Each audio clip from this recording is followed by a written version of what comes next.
आज इस वीडियो में हम ग्रेडल का एक प्रॉब्लम जो है सॉल्व करेंगे। Could not install Gradle distribution from. तो इसको सॉल्व आउट करने के लिए आपने ग्रेडल का जो है फोल्डर है वो डिलीट करना है।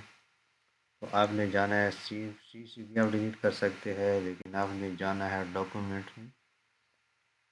डॉक्यूमेंट में आप कोई भी फोल्डर सेलेक्ट करें और फिर इसके बाद आप इस तरह जो है फॉलो करें, लास्ट 2 सेलेक्ट करें और इसको डिलीट कर दो, एंटर दबा दें।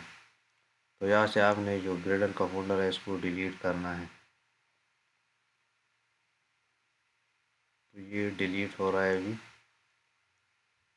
तो आपने अगेन एंड्रॉयड स्टूडियो ओपन करना है और यहाँ से आपने फाइल में जाना है, इनवैलिड कैश एंड रिस्टार्ट पे क्लिक करना है।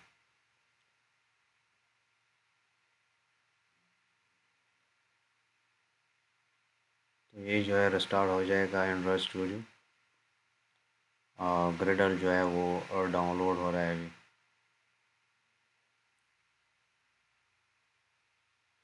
तो ग्रेडल डाउनलोड हो गया। तो आप अब आपने इसको जो है अभी रन करना है। तो आप